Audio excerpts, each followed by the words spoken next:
Welcome back, everybody, to Ice Cave Radio, and welcome back to us, Charmer, because it feels like it's been a while since we've done like a normal episode of Ice Cave Radio. I was traveling for like 2-3 weeks. You were traveling for a couple weeks. An expansion came out between now and then. We've had some stuff come out. We had an episode or two of Conquer the Cave. We've done some pre-release stuff, but this is our first episode of Ice Cave Radio proper in a little while, and it's good to be back. I'm looking forward to just straight up talking about the game because, man, there was some massive news today that we're going to cover. So I'm hyped. How you doing? I am okay. Sure. I am fully recovered from my illness. Good. And well rested from my trip. For those who don't know, I took my family to a beautiful countryside, Italy vacation. And I say countryside, we also did Rome and some of the other major touristy stuff. And we had a wonderful time for the first half of the trip. And then I became deathly ill. And when I say deathly ill, I mean projectile vomit on public transport kind of ill. So I did not have a great time. If you want to hear a full breakdown of that, I can send you a link to where I talk about it ad nauseum, pun very intended. But then I came back and I was supposed to be traveling to Japan for the Flesh and Blood World Championships. I ended up canceling that because I was not feeling well. And I had like a deadline before I could cancel and still get even just partial refunds on things. Right. And at the time, I had no way of knowing if I was still going to be sick. And I did not want to travel and infect other people, and definitely not the people I love in the gaming community. Right. So I canceled my trip to Japan. That was kind of a bummer, but got feeling well enough in time to play in my local pre-release. Happy to report that I did win my local pre-release. I was playing Darth Maul Blue. It was not because of Maul necessarily. It's mostly because the leaders that I opened a lot of doubles.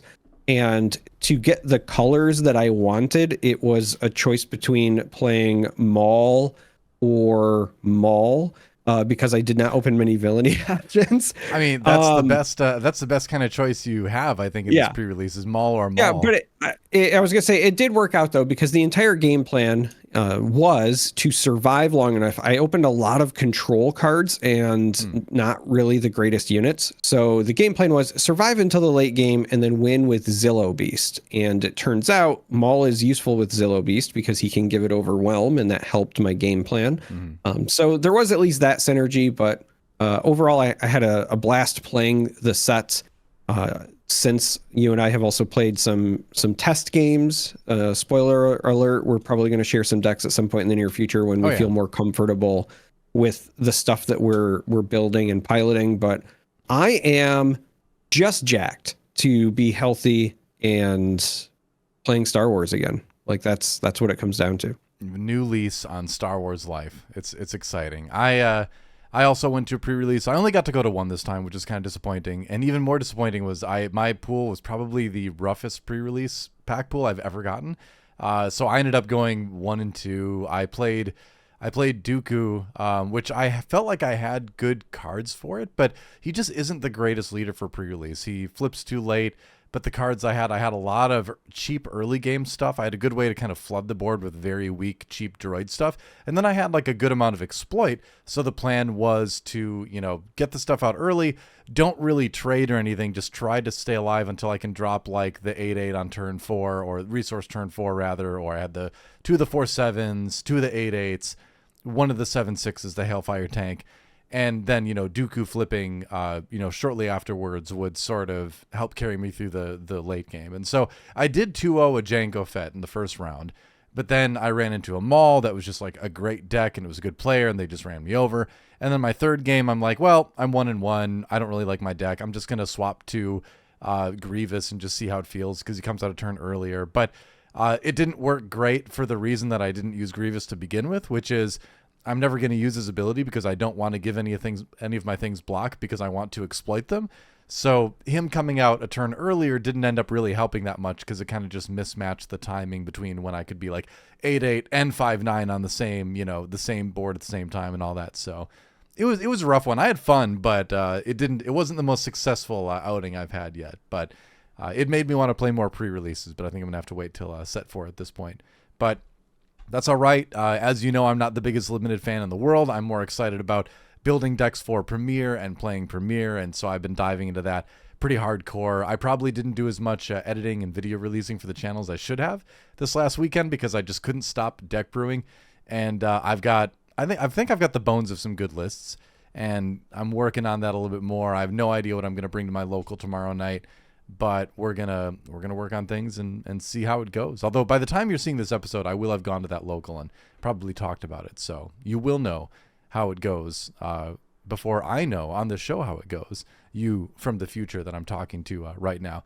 But either way, let's jump into our usual stuff. The first thing we got to cover now that we're back is a cave poll from long, long ago in a Discord far, far away.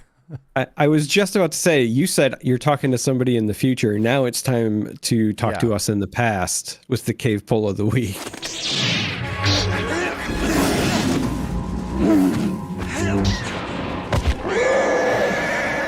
Here we are with the cave poll. So a lot of you probably don't even remember that we asked this, but long, long ago, I created a list of Star Wars-y sounding names, in my opinion, and I asked people to vote on which was the most Star Wars sounding name, and I had a lot of fun making it. I think people had a lot of fun voting in it, and now the long-awaited results of the what is the most Star Wars-y sounding name out of this list, and here it is. Just going from the top, we have Jix Baleen, Bonar Monk, Rome Kelor, Saba Drump, Morticor Moss, Tyler Parrott. That's just Tyler Parrott. That's just the developer on the game in Star Wars. Kamin, Duff Built, Etch McCluck, and Command and Conquer, which is Command and Conquer, but again, written in Star Wars sense. Nobody voted for that one, but I'm glad Etch McCluck did get one vote though. But the funny thing is, everyone was joking about Bonar Monk because they thought it was like Boner Monk or something like that, but that wasn't the intention at all. In fact, that's the only name on the list that's a real Star Wars name. In fact, that's funny. that is the name of the alien that's kind of like, it sort of looks like a spider that walks across in the background right when C-3PO and R2 come into Jabba's palace. It kind of, you sort of see the silhouette. That's Bonar Monk.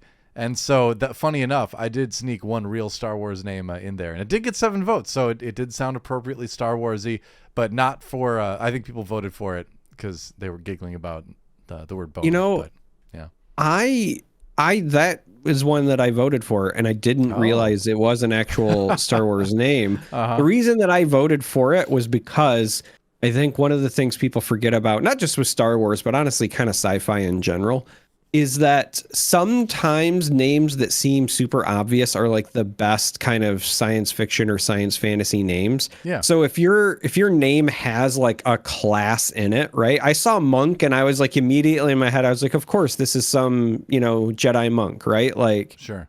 It's just pretty common for them to give you a name that just is what it is. There's sometimes a lack of subtlety with names like Cad Bane, for example, right? Yeah, like exactly. He's the bane of many people's existence. Of course, his name is Cad Bane, right? Darth and so that's the way I felt about Bonar Monk. Yeah. Duff Built was inspired by Dud Bolt, who's one of the pod racers in episode 1. That's where that name came from. So yep. I for some reason had this mental image that it was somebody with a Simpsons beer belly, right? Like they are Duff Built. Yeah. Kamen came from I just happened to be watching some like Kamen Rider stuff, so the Japanese like Super Sentai Power Rangers style kind of thing. That's where that name came from. Then Tilor Prit, that's Tyler Parrott, right, from the development team. Morticor Moss, I don't know. I was just trying to think of something heavy metal, and that's what came to mind, right? And Saba Drump, I don't know, it just sounds like a Star Wars alien, doesn't it?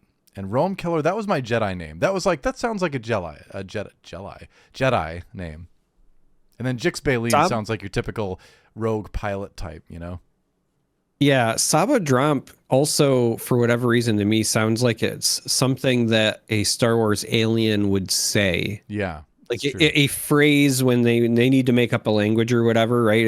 It's right up there with Utini or something. Yeah. I could totally see an alien at some market just saying like Saba Drump, and you're just like, okay, I get it. It's a Star Wars thing. My 16-month-old daughter is in the phase where she's like she's talking constantly, but she doesn't really know. She knows like 10 words maybe. So it's a lot of babbling, but it sounds like Star Wars talk. She's like, Bidu and all that. I'm like, that sounds like something a Star Wars alien would say. So I'm convinced at this point George Lucas was just like recording toddlers and then making actors say those lines for the aliens in Star Wars, because it sounds the same. All of the Jawas are really just toddlers. It could be. Yeah. might run into follow some child labor laws, but hey, it was the 70s, so who knows? Maybe things were a little bit different back then. Etch McCluck, I just thought of just what if there was like some sort of like cybernetic chicken, humanoid chicken alien, which totally, we've got like, I think it's like an owl one now or whatever. There's some aliens sneaking into kind of the kid Star Wars stuff that look a little bit too much like Earth animals. I'm like, okay, we're not doing Rocket Raccoon here, new Star Wars. So be careful with that. Etch McCluck, when I saw that, I don't know why, but I mentally thought of it must be like a Star Fox character. It does sound like that too, doesn't it? It does. Like the name and the imagery that the name conjures to me just feels like a Star Fox character. Yeah, I could totally see that. Yep. Right along with Peppy and Slippy and all that. Yeah. Yeah. But, do a barrel roll, Etch. Yeah, exactly. In the end, it was Jix Baleen and Bonar Monk that ended up winning with 7 votes apiece. But this was a fun one, and maybe I'll have to write a novel now and include all these characters in it. Who knows? We'll see. But enough with the cave poll, Charmer. There's some major news. Enough. There's huge news coming out of the United States of America today about Star Wars Unlimited. That's right. They actually did.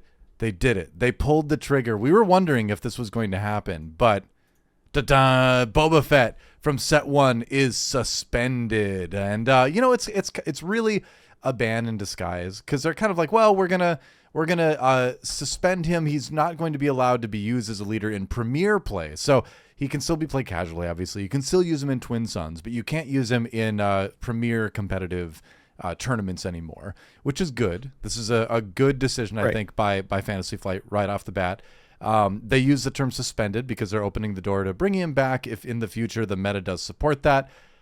I don't feel like we're ever going to get to a point where bringing him back is going to be a good idea. So my bet is that he will never come back, and that they did say too that there's going to be a format that includes everything. It almost sounded kind of like a Living Legend format from Flesh and Blood. They were saying that they're going to announce more news about that later on. But once the rotation that they also announced happens at some point in the future, they didn't say when. They just said there would be rotation, and when that happened, there would be a format that would include everything, including our dear friend Set 1 Boba. But give me your initial reactions on this, Charmer. I am not surprised, largely because the performance of this particular leader has been outside of the norm, or at least higher than the others, for several sets now. Mm-hmm. And it did not look like anything was going to dethrone him. And even more so, and perhaps, more damning against him, is that the decks that are good because of him are not because they are building around his leader ability, right? It's not something that his character is creating this kind of like unique deck identity for. It's just that his stats for his deploy cost, or his epic action cost, because he is a leader, are so high. And because leaders are so unique in this game, because you have access to them every game, but even more so, there are several cards that, cannot target leaders, etc., or care about leaders. He just creates, by being on the board, a nearly insurmountable presence. Now, I say nearly because obviously he hasn't won every event. It was still a beatable deck. It's just 55% of events. Yeah. It's just that it was still heavily favored. And the reason that I think that they ultimately did decide to make this change is because I think that they want you to explore some of the other leader options that, again, just the existence of Boba was kind of preventing, right? Like, for example, I think on the live stream they mentioned Cad Bane, but it's not even just Cad Bane. It's, the new Django, for example, or even if you want to look at like Thrawn, there's arguments to be made let's do that. let's take, because I wanted to have this conversation too, and the next part of the conversation was going to be specifically what cunning villainy leaders are we going to expect to see a lot more of now that Boba Fett is out? Because you're absolutely right. Yeah. The biggest problem with Boba Fett, I think, besides winning all the tournaments, is that every time you designed a cunning villainy leader, you wanted to play one, you would just think, but I could just be playing Boba Fett and it would just be better.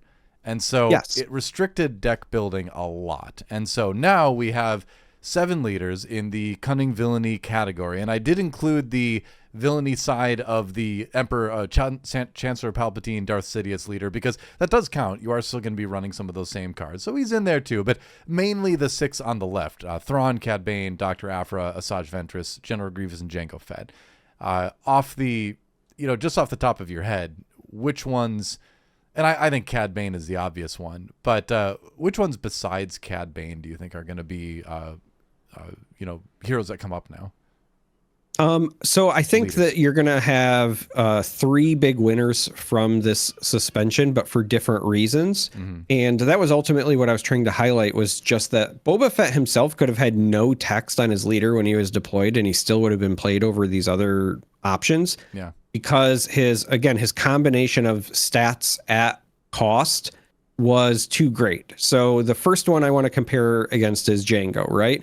Jango is, I think, the most obvious replacement if you're trying to stay on theme, because you can still run your fire spray, get that benefit. You're still going to deploy on 5. You're still Underworld and Bounty Hunter. Mm-hmm. So he's going to be, I think, a natural replacement if a lot of the things that attracted you to Boba were some of those synergy options.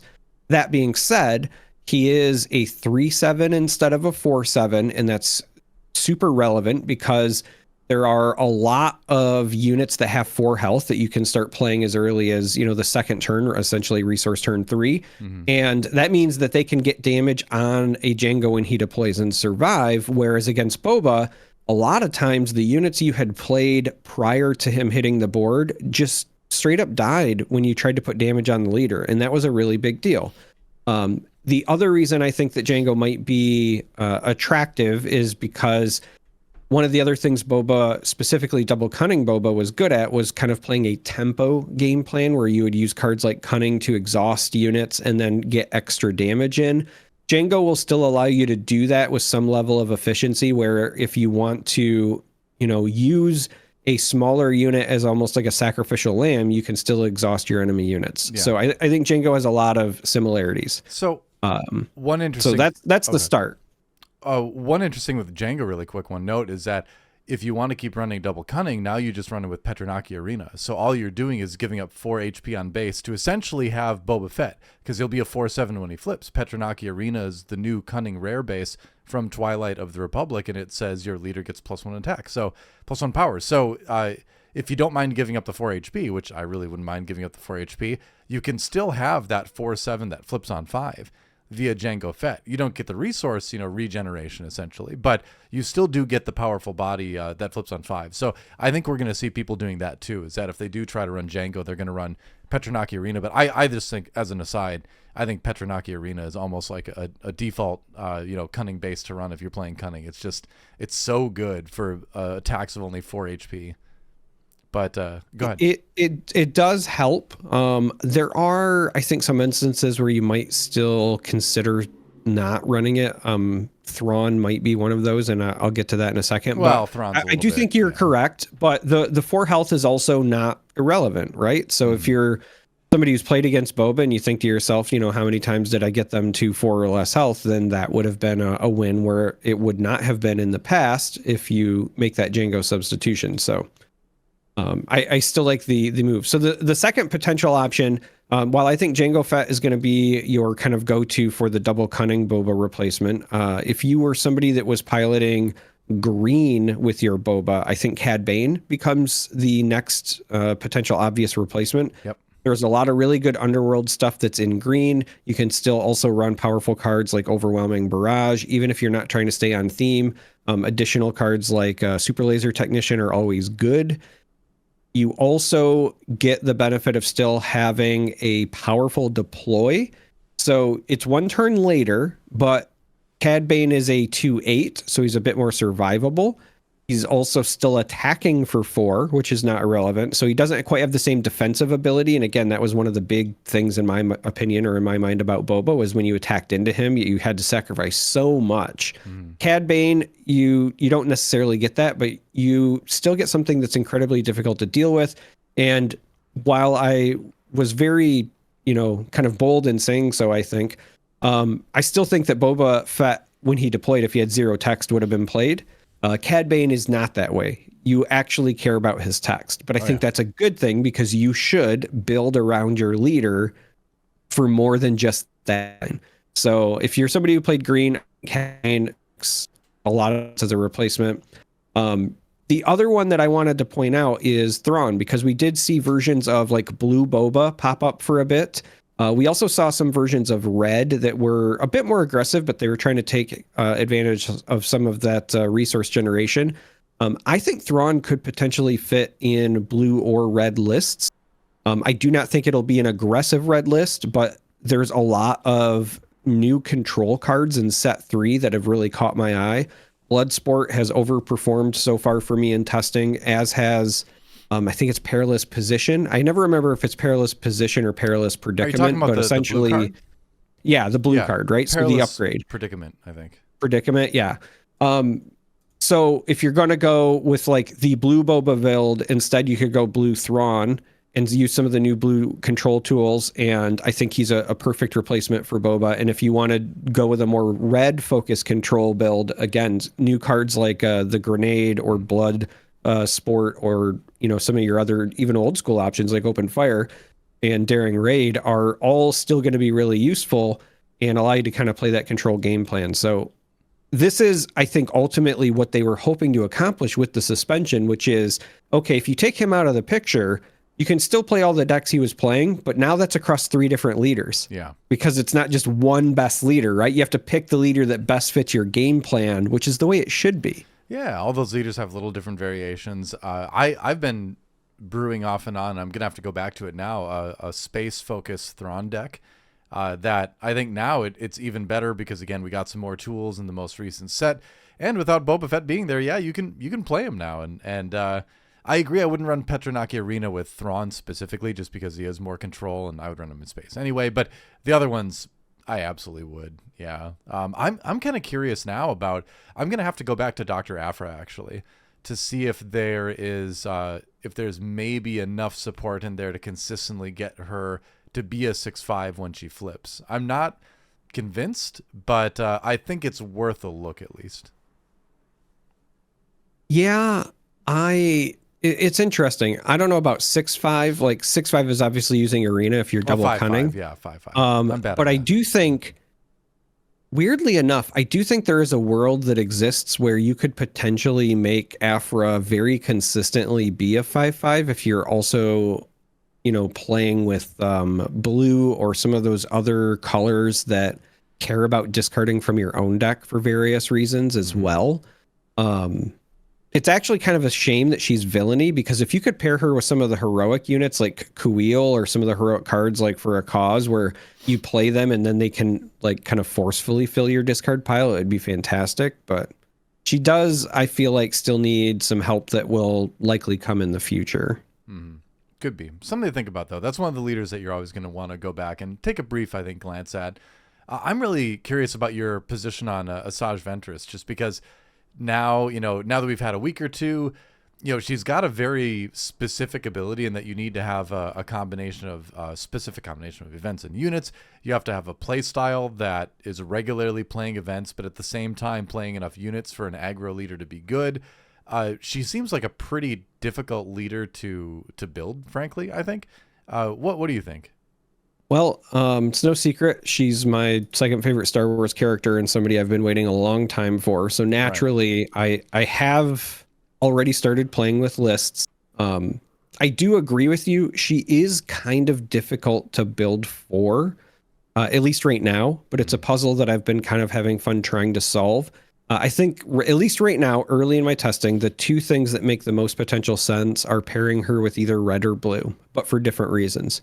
The reason I like pairing her with red is because, as you said, You also still want to be aggressive, right? You want to be able to play some quality cheap units and then still have enough resources left over to also play events or her relevant triggers. Red has some very good cheap events. She's also a force character. So again, if you're trying to go for good cheap events, things like Force Throw are fantastic, but even just Daring Raid helps get the job done. Yeah. And then obviously we have, some of the ones in Cunning as well. So I think a red aggressive version of her, there's probably something that exists there and has legs. I think the biggest thing hurting her is just the low health total, because not only is she, takedownable, which is a problem Sabine has always faced, but 4 in particular, probably because it means she is also removed by open fire. Yeah. And that is not irrelevant. So that's why I say the other end of the spectrum is you can pair her with blue and almost play it like a blue draw go version from Magic the Gathering, where you play 1 to 2 sticky units, right? And then you just use your removal to kind of clear the path and protect your units. And if you go with blue, you can also run the base that gives her 1 extra health. Now, she'll still be susceptible to takedown, but it does help protect her a bit. Yeah. But also going with blue, you can give her shields to potentially make up for again, some of her susceptibility, and you're going to be playing events in blue, right? So like that's an obvious option, but also even if she is removed, you still have a lot of other sticky units, if you will, in blue, either units that have shields themselves or units with high health totals, just something to help you kind of get that chip damage as you navigate through the game. And unit healing too, I think pretty Yes. crucially in blue as well. So if she takes damage, you can heal her up. So I mean, I think she's definitely buildable, but I think she's one of the more difficult ones. I want to mention General Grievous as well, because I just want to cover everybody on the screen here. I think Grievous, if piloted well, can be a pretty legit hero in a way that I don't know if we necessarily saw that in set 2, where the set 2 starter leaders just didn't really make a lot of waves. And something like the Mandalorian, I think that's something that as a card pool grows and the equipment pool grows, that's a deck that could certainly get better as like a control kind of tempo-y deck. But right out of the box, I think Grievous is a pretty solid leader, and just being able to build a deck that creates a lot of tokens that can then become chump blockers, I think can enable him to be a very annoying list to have to play into. So I'm curious what people are going to build around him too, because I think there is potential there. And then I was just gonna say I agree with you, and this might be a hot take, but I'm gonna go as far as to say that Ahsoka and General Grievous, I think, are as a pair the 2 most powerful starter leaders. Wow.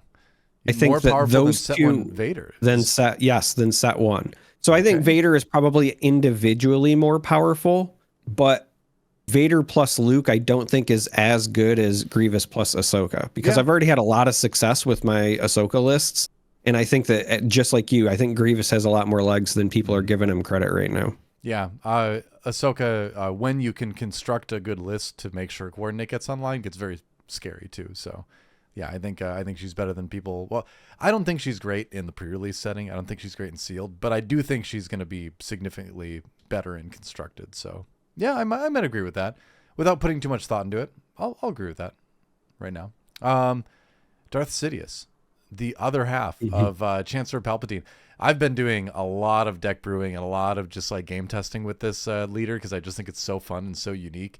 And his cunning villainy side, I mean, there's a lot of good stuff you can do with it. I found that a lot of times you're going to be playing an event, a villainy event on this side, to both sort of lay the groundwork to keep the board clear, to pave the way for a better late game, or to just keep something that you've got going maybe. But it's really interesting. That leader is so fascinating, because you can play a heroism unit on turn 1, and then turn 2 you can do something with it, and then a lot of times you can just play a second heroism unit, and then have him flip, and then go into turn 4 with like a heroism unit out and the ability to like play a villainy event or villainy unit, because his villainy side, you only need to play a villainy card. It doesn't need to be a unit that needs to die or something on like his heroism side. And you also get the heroism unit from his villainy side too in the clone troopers. So without getting too much into the weeds on Palpatine building right now, I think if you're looking to do villainy cunning, give him a look. You know, he's also villainy heroism, but he is villainy cunning. So I would say, you know, keep him in mind. I put him on the side here, but he is included in this pool for a reason. Yeah. And I'll also go a step further and say that it will be, I think, a different deck for obvious reasons than, say, like a double cunning Jango Fett. Very different. But I do think that there is a world that exists where a double cunning, you know, Sidious slash Palpatine deck could have legs, just because the legendary unit for Palpatine is also, I think, individually incredibly strong, but that much more like powerful when paired with this leader, because allowing all of those tokens to enter ready, being able to create additional ones to make sure that you always have a way to continue doing the flipping, I think is really important. And again, it's another one that I've already taken a couple of cracks at deck building, and I want to solve the puzzle. My biggest problem right now, just in general, is that I have like 30 decks I want to play, and I have time to play 2 of them. Yeah, my SWODB, my deck section has ballooned drastically over the last 4 or 5 days. So I need to start weeding it down and need to start picking what I'm going to play tomorrow. I still have no idea. But let's talk about let's just talk about the non-cunning leaders here. I'm going to go back to the Boba band screen here for a second, just so we can stay on topic visually. But you know, a lot of people immediately be like, oh, Sabine is just going to be OP. It's going to be the all Sabine meta and all that. And I don't agree with that at all. Sabine is strong, sure, but a lot of people, like, if you're a good player, you know how to play into Sabine. And true, she can just, the ECL Sabine can just run you over sometimes, like any good aggro deck should be able to do. Any good aggro deck in any TCG should have the capability to just simply run someone over once in a while. It shouldn't happen every game, but it should happen often enough that the leader's worth playing, right? And so Sabine is good. She does have those games, but she is not oppressive in the same way that Boba Fett was, in that we've seen a lot of different aggro decks, but Boba Fett basically just choked out cunning villainy, right? So that's why we still have Sabine around, and, you know, Boba had to go, you know. So I don't agree at all with the people right now saying like, oh, it's a Sabine show now, look out, why didn't they ban her too? I think that's looking at it through too narrow of a lens, or a lens that doesn't have enough experience in the competitive environment. Well, and it's also just not factoring in set 3, just to be honest. Totally, Look, Sabine is my favorite Star Wars character. I have far more games on her than any other leader in the game, just because she's my favorite, and I've played a number of different variations of her. And I do think she will still be a good deck. Okay, so I'm not about to be super doom and gloom, but I do think that there are a number of things that need to be factored in. Number one, she is still beatable by the same double cunning game plans that were already winning. Like, the reason double cunning Boba did so well into Sabine is not entirely because of Boba. Like, yeah, he didn't hurt, but cunning is still really good at slowing that deck down. There's a number of ways that you can just prevent the deck from doing what it wants to do, and then kind of counter race it. The other thing, and you know, it pains me to say this, because again, I love Sabine, but the reality is, I don't know how Sabine beats a good Iden deck / player. Like, I've built versions of Iden where I have felt like I could beat Sabine in my sleep. It is very polarized and oppressive when it's piloted properly. And if Sabine does start to show like a high participation or field percentage, I think that you're going to see Iden and some of the other options, but Iden in particular, because it directly counters everything Sabine wants to do. Yeah. It's just going to clamp down hard. But I'll go a step further and say, I'm not even convinced Sabine is going to be the best aggro deck after set 3 drops. I think we're going to see versions of Kylo rise to a bit more prominence. I also think Anakin is going to see a decent amount of play. I know you and me have already tested, and I think Ahsoka, like I said before, has a lot of legs, a lot more than people give her credit for, especially in Constructed. And I think that even some of the kind of under the radar leaders, folks like Quinlan Voss, for example, are very viable. If you are somebody who was like a cunning Sabine player, playing a version of Quinlan Voss instead, and then just going with like a red base, I think is actually pretty viable right now. So we're going to have to wait and see. Cad Bane, I think, handles Sabine very well in that you're just going to be trading positively for your side because of that extra underworld damage. And the I played my kind of pet Casino Han list, right? And like I beat 4 or 5 Sabines on my way to like 2 second places in a row in store showdowns. So it's, there were decks out there that did well into Sabine. Part of the fact that we didn't hear about those much is that they're like that Casino Han list, right? Where like you need a lot of reps on it. It's kind of out there. You're not going to find a lot of like guides on it or anything like that. So it's harder to get into. So there's already plenty of stuff out there, even before set 3, that did just fine against Sabine. So yeah, no, Sabine's not a problem. If you're worried about Sabine, don't be worried about Sabine. She's still going to be a strong deck. She's a good aggro deck, but she is not going to be oppressive in the meta in any way, shape, or form, especially with set 3 coming out now for sure. So yeah, that's just kind of a non-factor to me, but I saw a lot of people talking about it today, so I wanted to address it. Let's talk about other leaders that might get a little bit more play now that Boba Fett is out. What leaders suffered into the Boba Fett meta? I think a lot of generally low to the ground aggro stuff has more room to work with now, just because you always had to worry about Boba Fett. That was always the one matchup you were trying to dodge. You mentioned a bunch of them right now in terms of stuff that, you can play into Sabine, the Quinlan Voss, the Anakin, the, I forget what else, Ahsoka. I think Commander not Commander Cody, Captain Rex. Captain Rex is going to be a great aggro deck. I've seen some really good double command lists. And then also just other colors. I think he's going to be a leader that has a couple good variations. So there's going to be, and I think he's another one of those leaders too. We'll include Boba too, right? The other Boba Fett in there that good aggro leaders, but just kind of shut down extra hard because they weren't quite as fast as Sabine. They're going to have more room to kind of thrive now. Yeah, I think that's certainly a possibility. I mean, if we're talking about set 1 and 2 leaders, because all the stuff for set 3 is also a bit Wild West right now in general, even though I do think there's a lot that are very playable. But if we're talking about, ones that were kind of overshadowed, either because Boba was just better at it or because the presence of the Boba deck made it difficult for those decks to do well. I think some of the decks like Rey, for example, will do a bit better, because the thing with Rey is you're playing stuff with like a lower attack power and a higher health in hopes that over time you can kind of get that advantage, unless you're playing Rey Red, and then in those cases it still might be a bit of an aggro deck and you're having the same problem that Sabine was having, right? So double cunning Boba was already good against aggro, so that means the red Rey as well.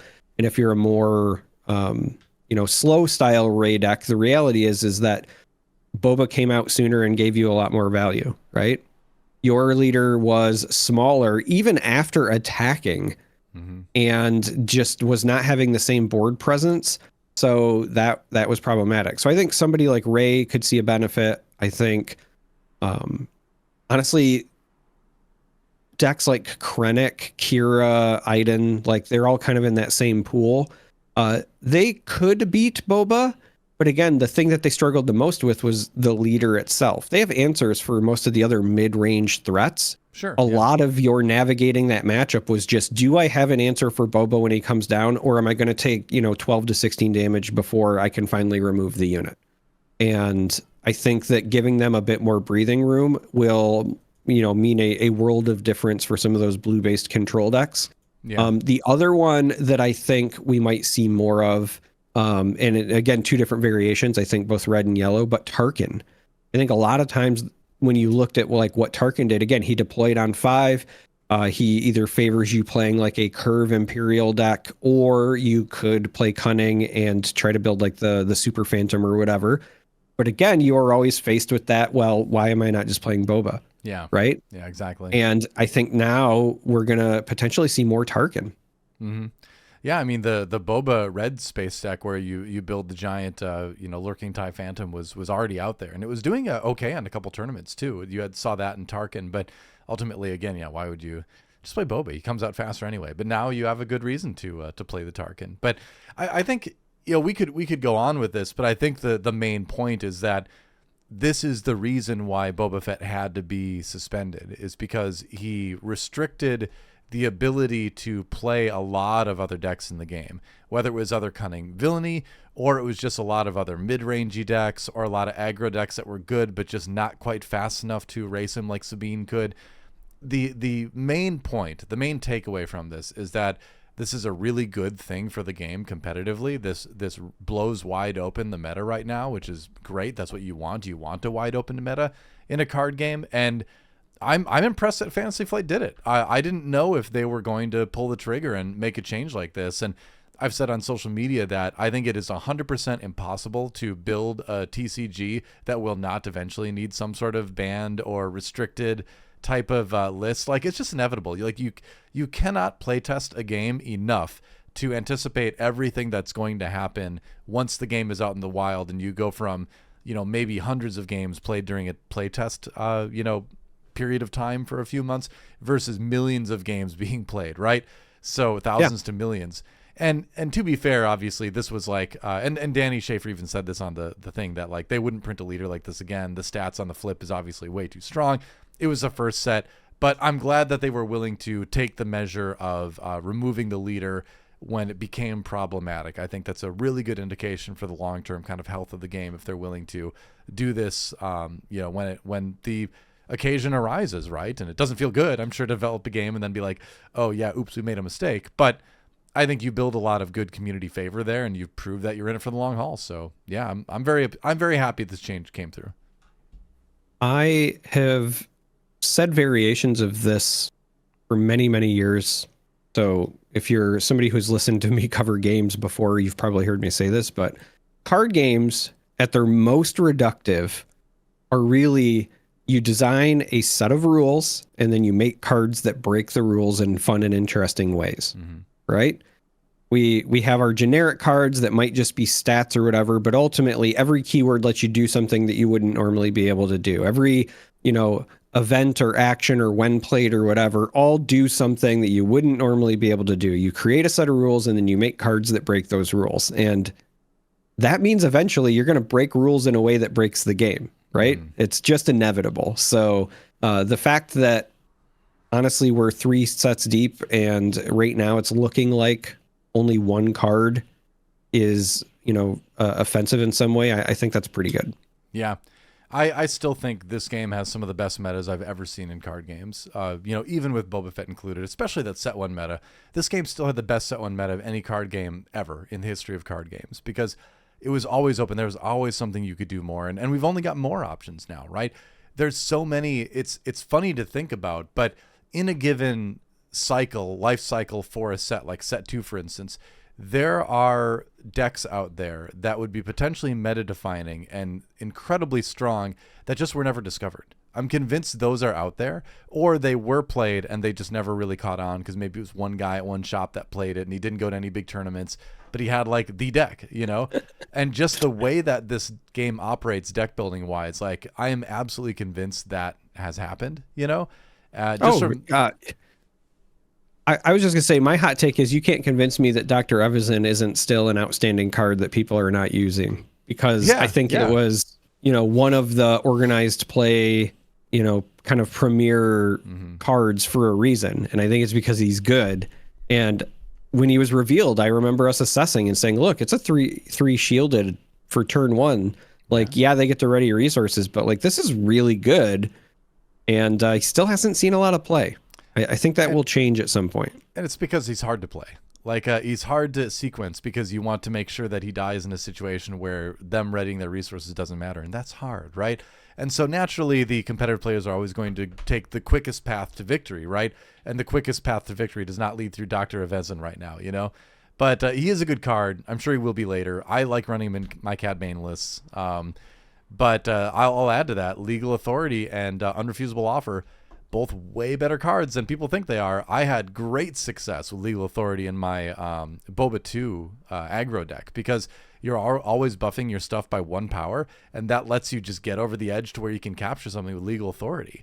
And like, it only costs 2. They can remove the upgrade, and it still doesn't free their unit. It gives you +2 health.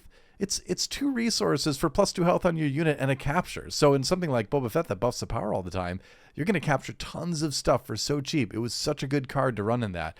But everyone's like, oh, legal authority, you know, and unrefusable offer too, by the way.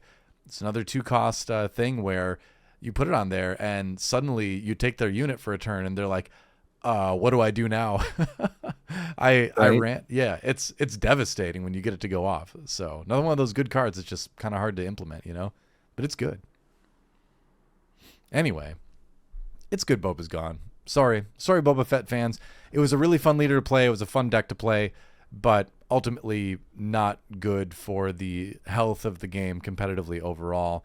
And you can still play him in Twin Suns. You can still play him casually with your friends. Nobody's stopping you from doing that.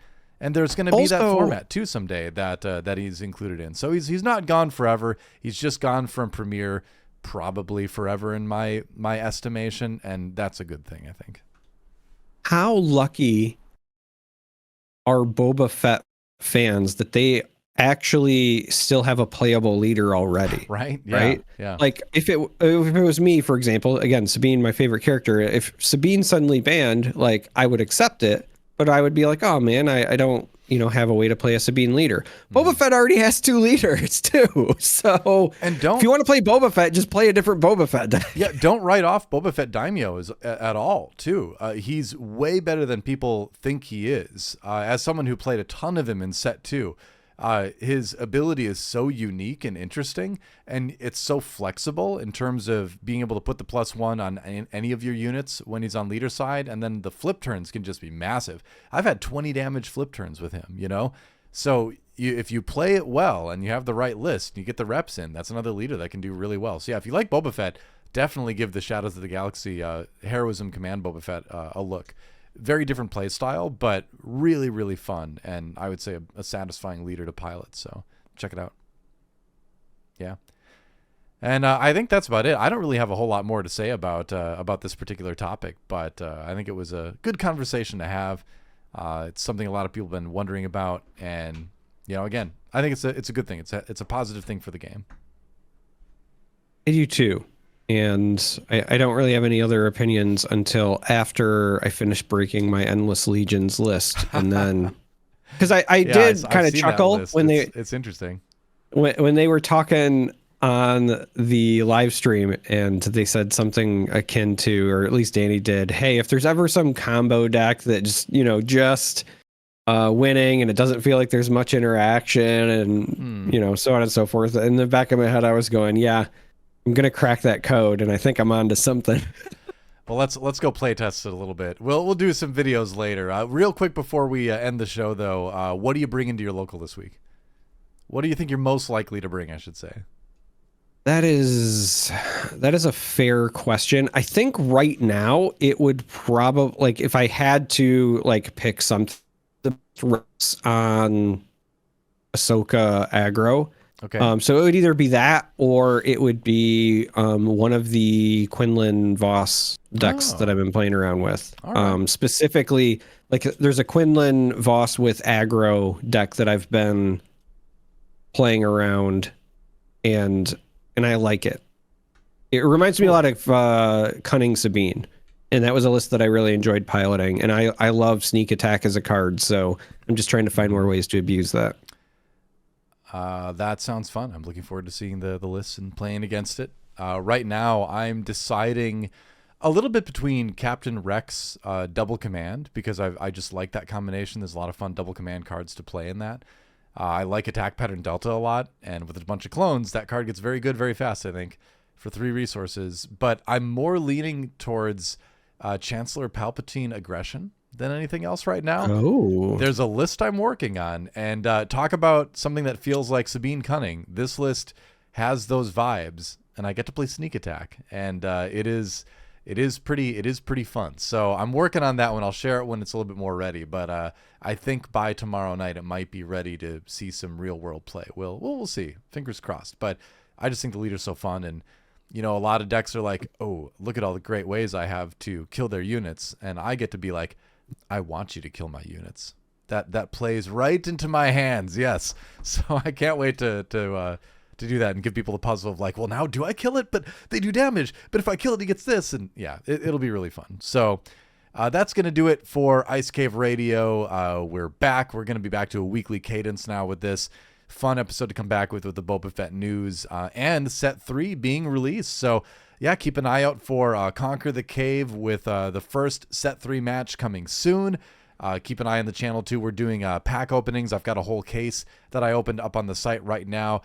Some pre-release guides as well, and we're going to start doing the deck techs as soon as we start to get some solid lists going here. So yeah, jump on the YouTube channel, subscribe if you hadn't, go to icecaveradio.com, join our Discord. Lots of fun stuff going on there, lots of great discussion, especially with the new set launching.